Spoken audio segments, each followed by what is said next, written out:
Okay, I've been instructed that I should begin, so I shall do so. Let me begin by thanking Tom for inviting me here, and it is, of course, a pleasure and a privilege to be here. Let me begin by briefly outlining an argument that I've been hearing either explicitly or implicitly for 30 or 40 years. Here's how the argument goes. Look how difficult it is for some kids to learn in class.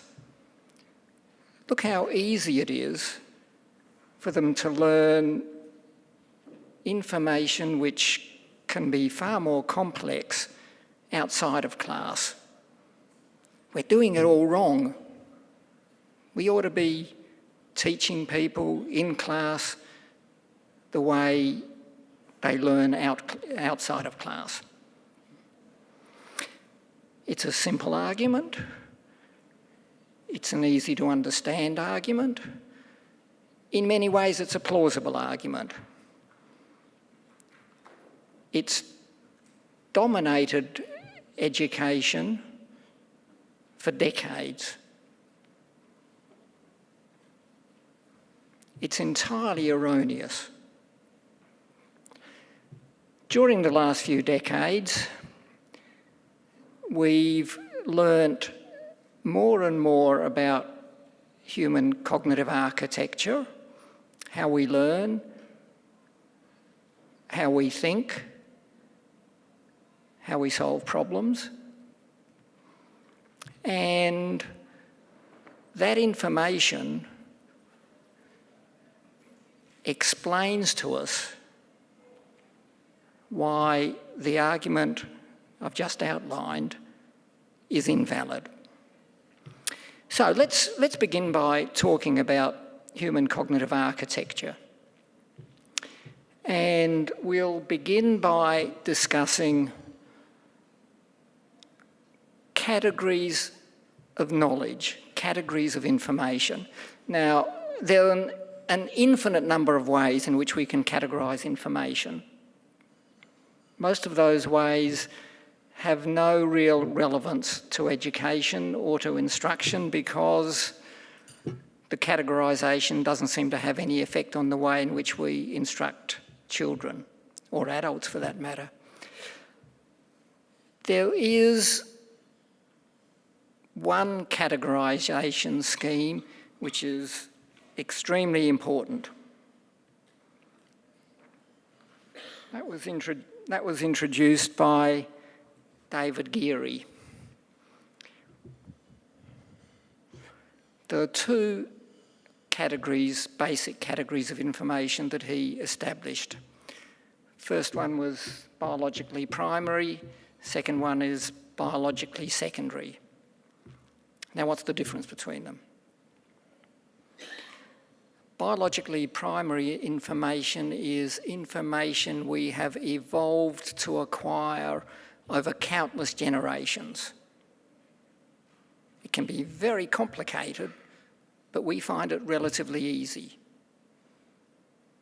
Lots of examples. Probably the most obvious example is learning how to listen and speak, which may arguably be the most complex thing that humans learn. We don't teach kids how to listen and speak. If I had to teach a child how to speak, how to organise their lips, their tongue, their breath, their voice, I couldn't do it. A speech pathologist could probably do it, but I can't. Most people can't do it and don't need to do it. Kids learn to listen and speak easily, automatically, because we've evolved to do so. It's biologically primary. So is learning to solve problems in general problem-solving skills. Learning to generalise, learning to transfer, lots and lots of skills, simple social skills, learning to recognise faces. There's an enormous amount of information which we have to acquire and which we acquire easily, effortlessly, unconsciously, because we've evolved to do so. So that's biologically primary information. And incidentally, you can't teach somebody biologically primary skills. And the reason you can't teach them those skills is we've all learnt those skills. There's a huge emphasis in education in attempting to teach those skills. The evidence for it is pretty much missing. And my guess is it will remain missing indefinitely. You can't teach somebody something they already know how to do. What about biologically secondary skills? What are biologically secondary skills? Well, biologically secondary skills are virtually everything that's taught and learned in schools. We invented schools precisely in order to teach biologically secondary information. If we could learn the material that's taught in schools as easily and as automatically as the material that we learn outside of schools, we wouldn't need to have devised curricula that teach mathematics or science or reading and writing.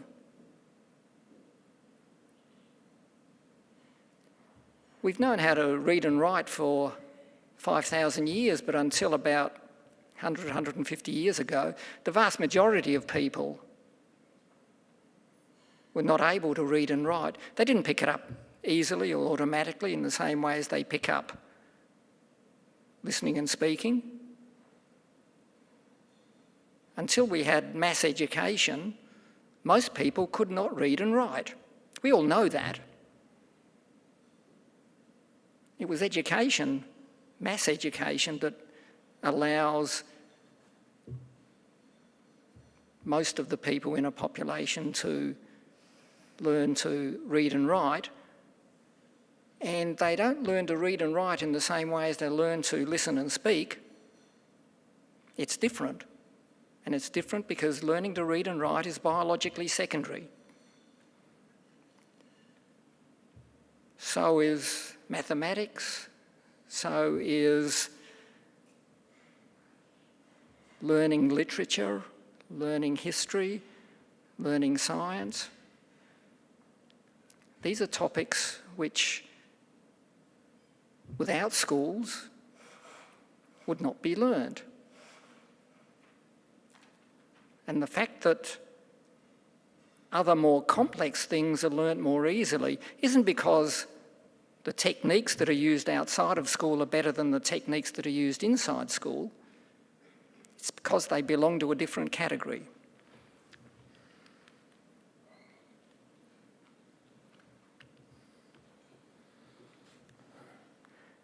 A lot of the biologically primary skills, not all of them, but a lot of them, are generic cognitive skills. Now, what's a generic cognitive skill? Well, a generic cognitive skill is a cognitive ability, solving problems, constructing knowledge, generalising, transferring. I gave you a list of those when I was talking about biologically primary skills. So most, not all, but most biologically primary skills are generic cognitive skills. Most of what's taught in schools consists of domain-specific skills.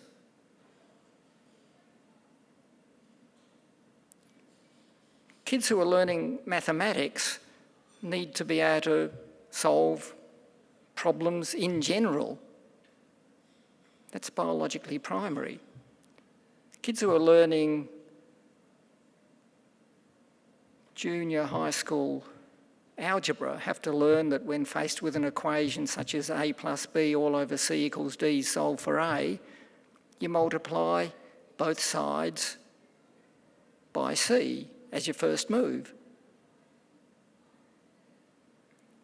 Now, is that general? Well, it applies to all problems of that sort, but it's very specific to those problems.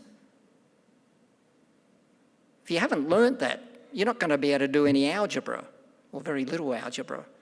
So you have to learn it. But it's only specific to a specific set of problems, specific set of algebra problems. It's domain specific. Same goes for just about everything that you look at. Now, that's taught in schools. Now, why did generic cognitive skills, why did they evolve? Well, the answer to that is easy. They're far more important than domain-specific skills. They're exceptionally important, which is why so many educationists place so much emphasis on them. They're right to place emphasis on them, but that doesn't mean that kids ought to be taught how to learn them. It's a waste of time. Domain-specific skills may be less important, but they're the ones that result in advanced cultures.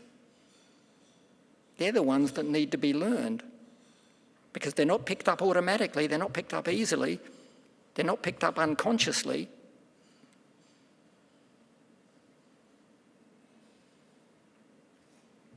Kids have to consciously concentrate on acquiring those skills. You don't have to consciously concentrate on acquiring domain general skills. They're too important for us not to have evolved to acquire them. We've evolved to acquire them over a long, long time.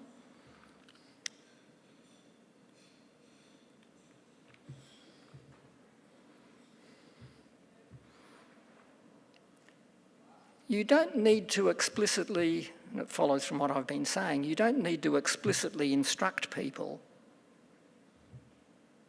with respect to generic cognitive skills. They will pick it up automatically.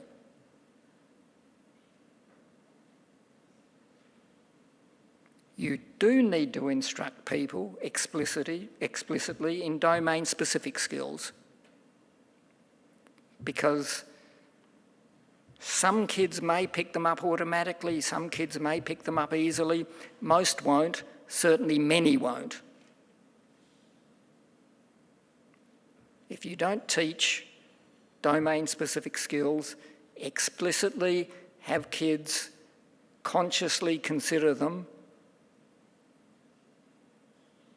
they won't pick them up. Generic cognitive skills, that's another issue.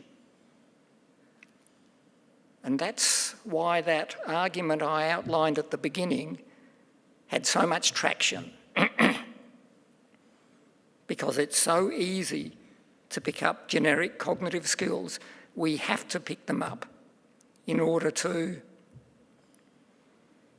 be normal human beings.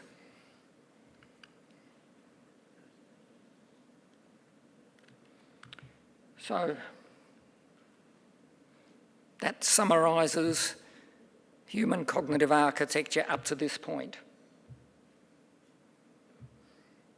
And instruction.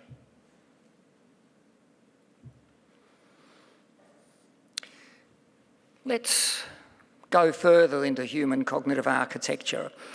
I'm now going to specifically discuss the human cognitive architecture associated with biologically secondary information.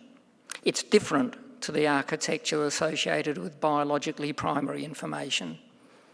In fact, biologically primary information is modality specific in the sense that different types of biologically primary information have evolved over different times.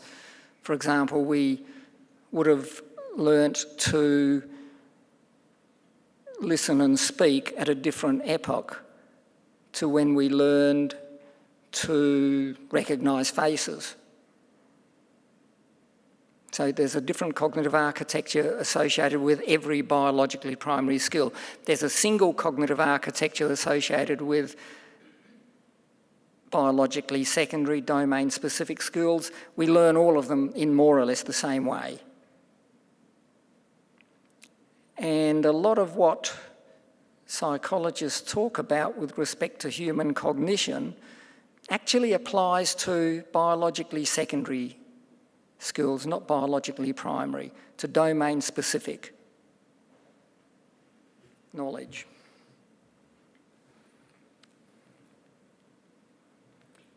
And that architecture is a natural information processing system. It's the same system that's actually used by evolution by natural selection. The information processing system that underlies evolution by natural selection is the same information processing system that we use when we're dealing with biologically secondary information. So let's have a look at that system.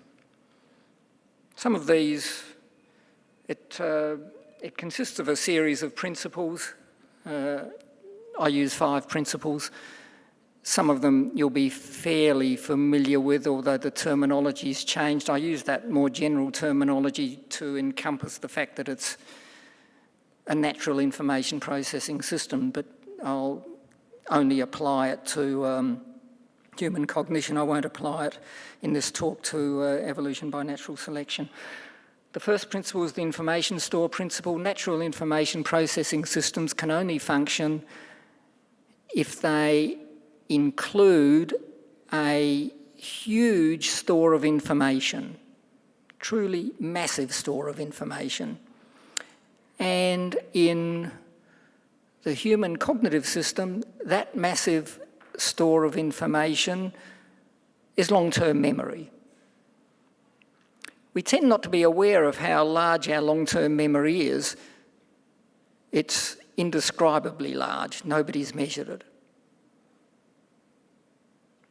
It really describes us as cognitive beings. In a very real sense, we are our long-term memories. We really found the surprising extent of that when some people started looking at the game of chess, which most people consider to be a game of very high levels of problem solving. Turns out it's not. The difference between a chess grandmaster and a weekend player consists solely, and I want to emphasise this, it consists solely of what's in long-term memory. Chess grandmasters, whenever they're shown a chessboard configuration, recognise the configuration. They've spent years and years learning all these configurations, and they know the best move associated with that configuration. And that's why they're good at chess. It's the only reason they're good at chess. And exactly the same applies to every single topic that's taught in school. So the first requirement is you have to build up an enormous knowledge base in long-term memory if you're going to be competent at anything. It's pretty much all you have to build up. How do you build up that enormous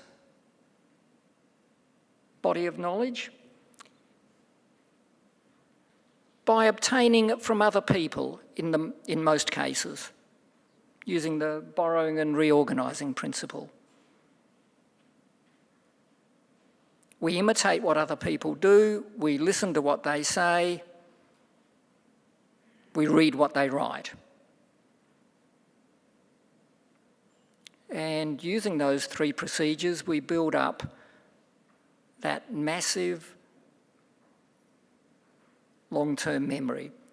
And as a consequence, cognitive load theory, which is an instructional theory, places a very heavy emphasis on building up knowledge. Knowledge held in long-term memory. The difference between someone who's competent in an area and someone who's not competent in an area is dependent on what's in their long-term memory.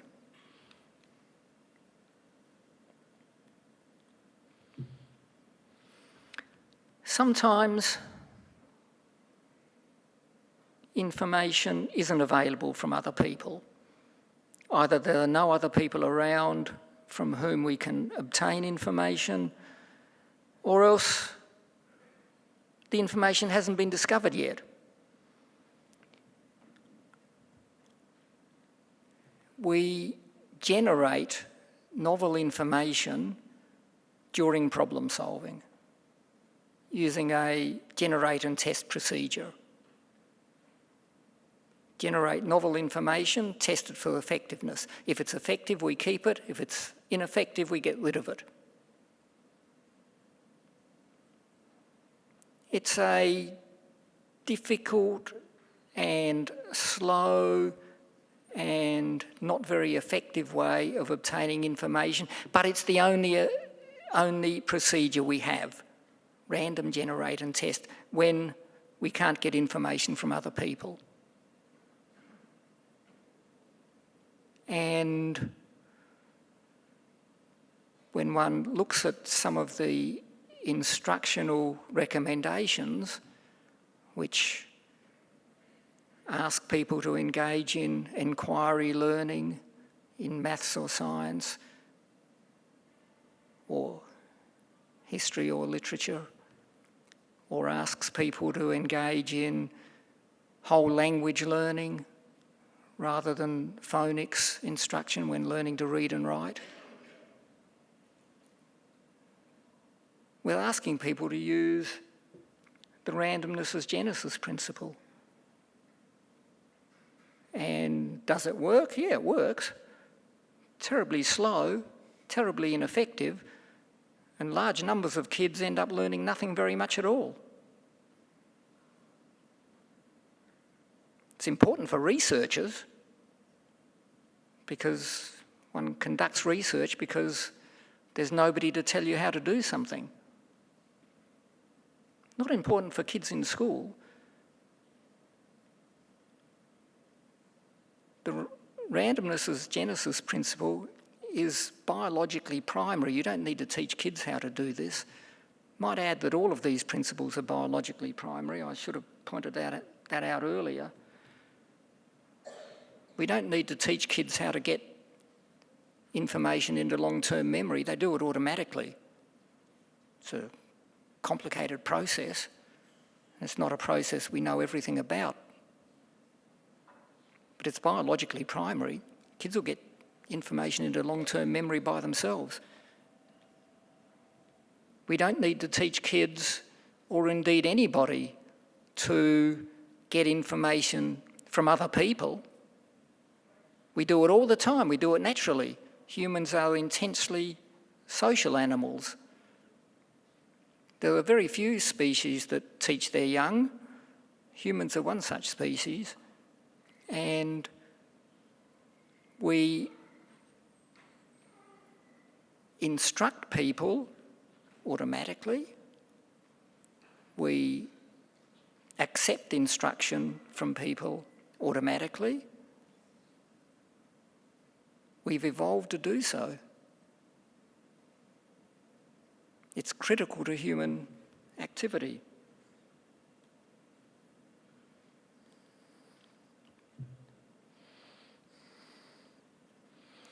Once you've got a lot of information in long-term memory, and it's effective information, the last thing you want to do is have it completely destroyed by very rapid changes. So we have a structure which, when dealing with novel information, and I want to emphasise that, a structure that when dealing with novel information can only process very limited amounts of information at a time, called working memory. Working memory is limited in capacity and limited in duration. We can hold very little information in working memory when dealing with novel information,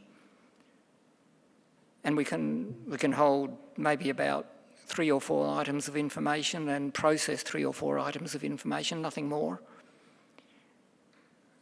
We can hold something in working memory for about 20 seconds without rehearsal. After that, it's gone. It's a protective device for long-term memory, because what's in working memory, if it's important to us, will eventually go into long-term memory.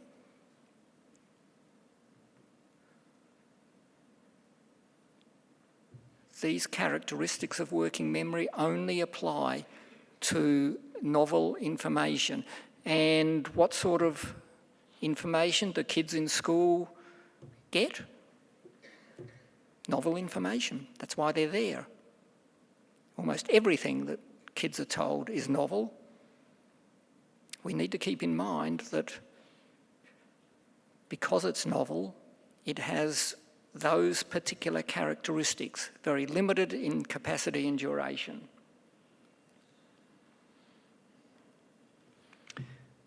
Working memory also can process information from long-term memory, but its characteristics are dramatically different when it processes information from long-term memory. Dramatically different. There are no limits, no capacity limits,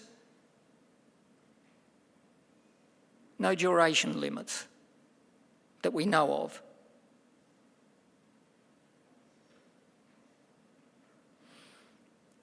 Once information is stored and organised in long-term memory, it's triggered by environmental signals which tell us this information that's in long-term memory is relevant to this procedure, to this environment. And so we immediately use the information. We do it easily, we'll do it automatically. We don't need to be taught how to do it. It's biologically primary. We'll take information from long-term memory into working memory and determine what action to take as a consequence. And the amount of information we can take from long-term memory is without limit, and we can keep on doing it indefinitely. As a consequence, we're transformed. We can do things we could not dream of doing without that information in long-term memory. But you know that. That's why education is so important. And that's why it's so transformative. It's precisely because somebody who has a lot of knowledge in long-term memory, and long-term memory store, keep in mind, if it has limits, we don't know what they are. If they have a lot of knowledge, they can do things, they can perform in environments where they could not possibly otherwise perform. It's transformative.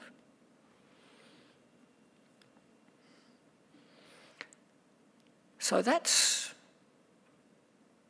a basic outline of human cognitive architecture as it applies to biologically secondary information, the information that we're dealing with in schools. Cognitive load theory has used that architecture to devise a whole series of what we call cognitive load effects. I'll go through a few of them. Just take my watch off, I'm not sure what time it is. I'll only go through very few of them. Worked example effect follows directly from what I've been saying. Don't get kids to solve novel problems by themselves if they're unfamiliar with the problem solution. Show them how to solve it. We've done experiment after experiment, and other people have also done dozens of experiments around the world which demonstrate if you get people to solve a problem, yeah, they'll learn. If you show them how to solve a problem, they'll learn more easily, more rapidly. It's a borrowing and reorganizing principle. If they try to solve it themselves, they may succeed, they may not. It's a long, slow way of learning.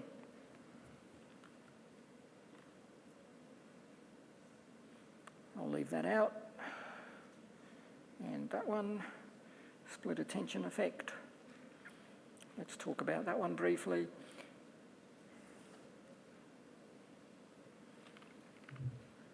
There's a worked example of a geometry problem. It's a fairly simple geometry problem. We gave those sorts of worked examples to people in experiments, compared them to people who actually solved the problem, couldn't get any difference at all. Couldn't work out why for several years. In order to understand that solution,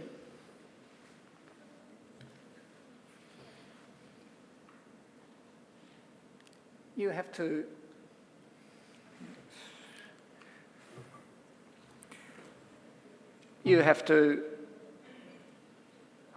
hold in mind that diagram. Hold in mind, by hold in mind I mean hold in working memory, these statements, and put them together. Integrate them. If you don't integrate them, none of that makes any sense.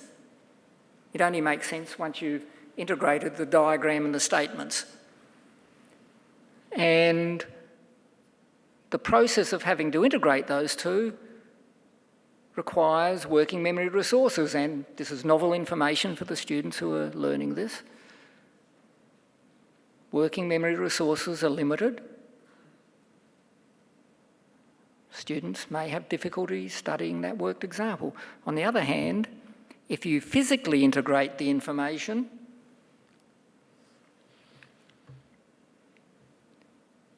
that's another worked example saying exactly the same as the previous one, but the statements are on the diagram rather than next to or below the diagram. You don't have to mentally integrate the information because it's already physically integrated. We've run lots and lots of experiments. That version, students learn much more rapidly from that version than from this version. This version's the conventional one. This one's the modified one. Does that mean you should always integrate diagrams and text? Well, we thought so until we looked at what's known as the redundancy effect. I don't know how much of this you'll see. You don't actually have to follow that, you just have to look at the way it's done. You've got a diagram of the heart, which indicates, and body, which indicates how blood circulates in the heart, lungs and body. And then you've got a set of statements. And you might think, oh, okay, well, shouldn't they be integrated in this way? The answer is no, because this information belongs to a different category, to the geometry information. In the geometry information, you couldn't understand the diagram and the text without referring to both simultaneously. In this case, the text simply repeats what's on the diagram. It says nothing else that's new. So,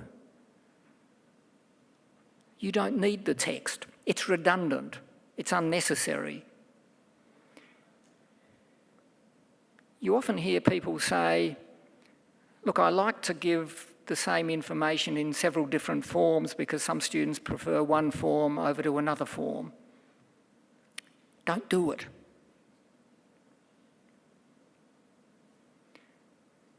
Everybody, pretty much everybody, will learn just by looking at that diagram, without the text at all.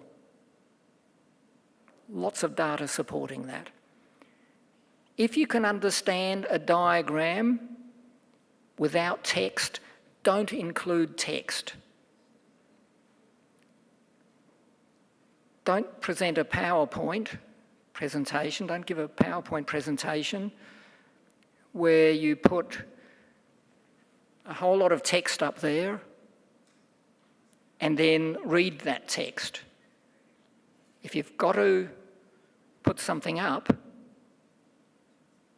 don't read it, let the audience read it by themselves. Again, we've got data supporting that.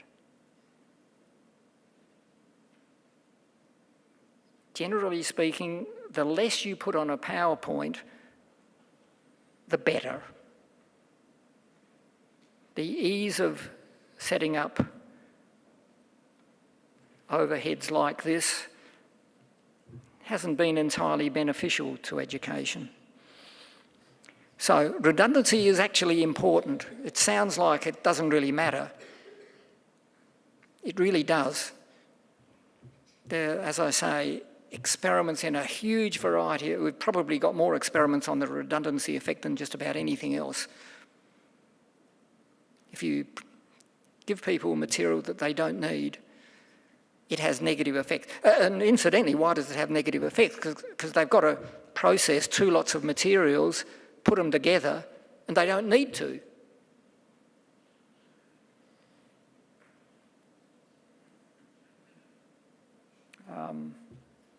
I think I'll leave these effects and I'll come to an end.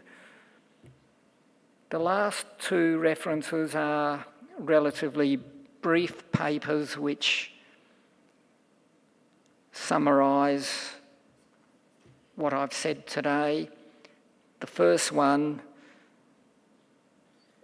gives it in the same information in excruciating detail, so you can look at the whole lot. I might end there. Thank you very much. Thank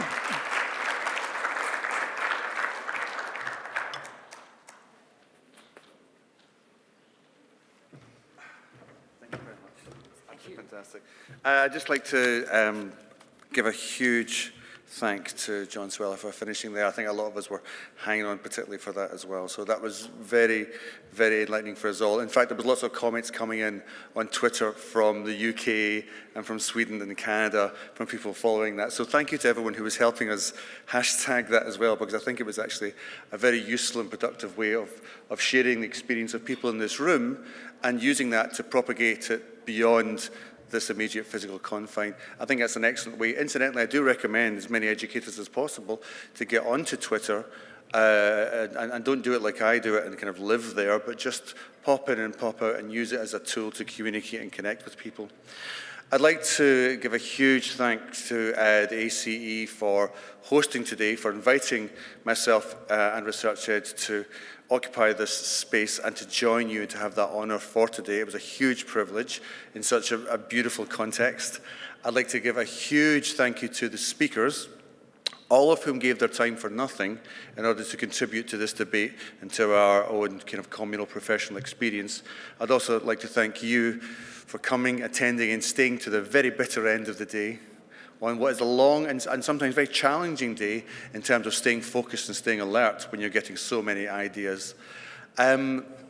We believe very strongly in researchED, in sharing our ideas, and if you did come up with anything or meet or encountered any ideas that made sense to you or challenged you or you thought would be useful, then we all know, if you attended some of the sessions earlier on, that one-day events can be meaningless unless we repeat, embed, and actually build it into part of our practice. So please share what you've learned, write blogs, send them to me, I'll pass them on.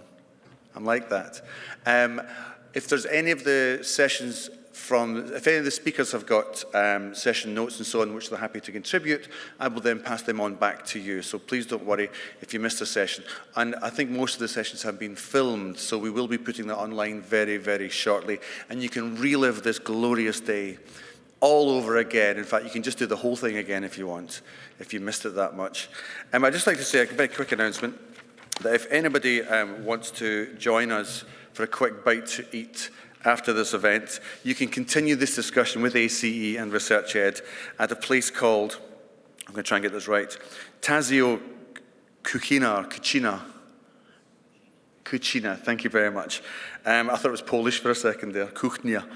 And that's on Exhibition Street and Flinders Lane in Melbourne, and we'll meet at 5:30 for perhaps dinner at 6:30, if you just wanted to come along and join us and say hello. So we'll all be there. So thank you once again, and have an extraordinary second day tomorrow, and have a safe journey home. Thank you very much. Take care.